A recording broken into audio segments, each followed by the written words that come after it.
Hey, Craig, welcome to Meet the Team Monday. How are you doing? Doing great, Alex. Awesome. Super excited to have you here. You're one of the directors of client success over here. So I'm hoping to learn some good tips and advice and really learn a little bit about you and sort of what goes on in the life of a director of client success at Demand Drive. So I just want to kind of dive right in here. What is your favorite part about working at Demand Drive? To me, for me, it's the connection to the people, right? And we're a people business, right? Our product is our people, right? And for me, getting in the trenches with reps that are relatively new to their sales career, that are looking to sort of get a better understanding of what it takes to be in business development and sales in general, right? And seeing them kind of build those sales chops, right? And the passion and the energy they have for it, to see that intellectual curiosity to learn more and really dive into the craft, right?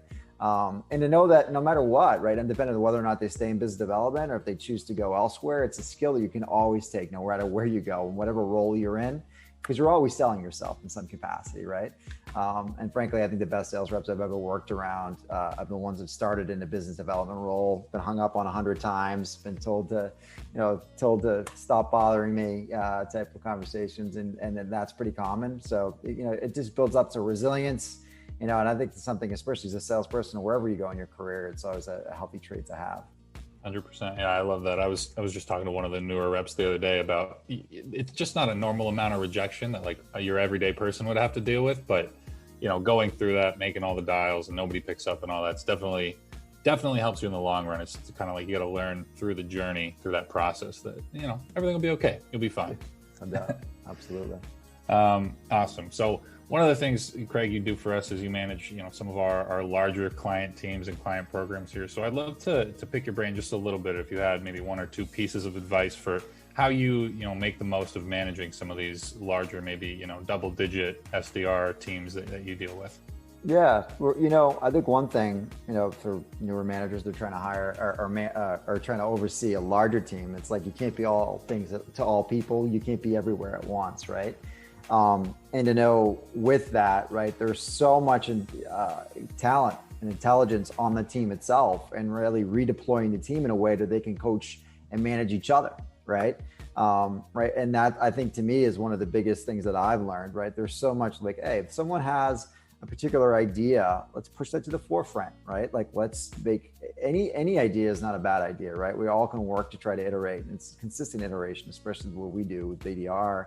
Being a BDR, especially during a pandemic, God, man, it's like a whole new world, right? Trying to adjust to this, right? So, it's about identifying skills that are good that particular people have in the team, and try to, really bring those to the forefront, right? So we can train and manage each other, right? So even if the junior rep has a great idea, let's bring that like in the training. Next time we have a roundtable, next time we do a workshop, I want you to train the team on what you're doing, what's working, right? Because I'm not necessarily always in the trenches making dials. You guys all can help train one another, right?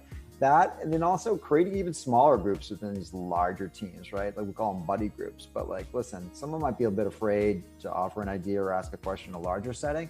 Create settings so everybody can have these subgroups that we can talk to each other. And like, if you have a team of 12 and you can get little buddy groups set up to 2 or 3 people, they feel more comfortable like bringing out really what they need to know or ask the question they were fearful asking in a larger setting, right?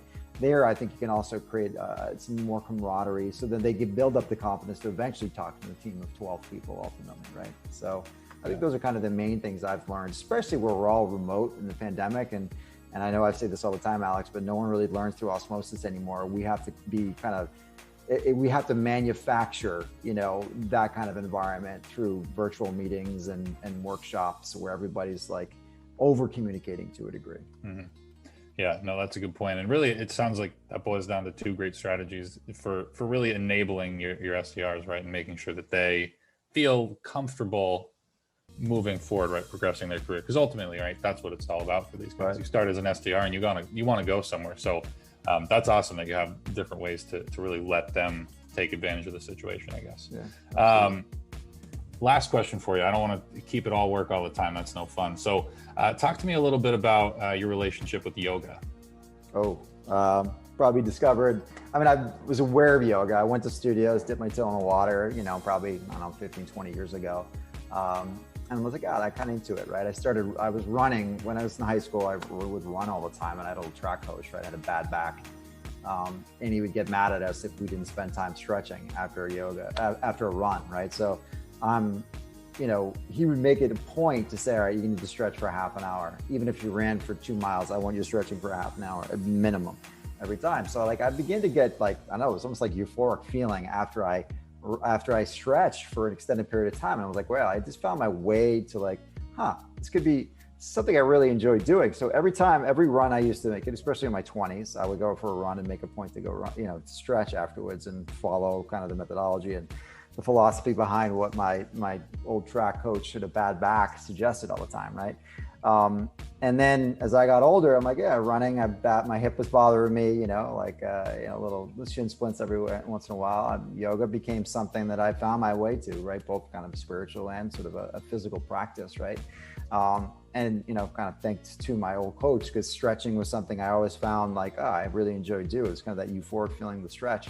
And yoga kind of brought that all together for me, right? So, it's kind of being more centered and more calm and trying my best to not let the pressures and the stress of work life and relationships and all the pressures and stress we have to have on our shoulders. And I think yoga helps kind of keep me centered on a daily basis and recognize what's important and obviously making sure that I'm taking care of myself physically obviously helps. So, yeah.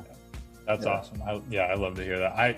I'm about where you were 15 to 20 years ago. I've dipped my toe in a little bit, and I know stretching is important, but I definitely need to do it more. We're going to do it every day. Just wake up and stretch. You don't have to do yoga. Just make sure you stretch. Honestly, how important that is, right? I've gotten better at it during the pandemic. The last, probably month or two. The winter was hard on me, and I was like, wow, I really feel terrible.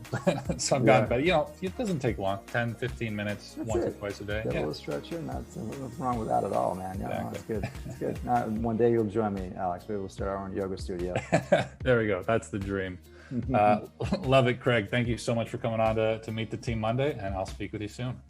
Sounds good, Alex.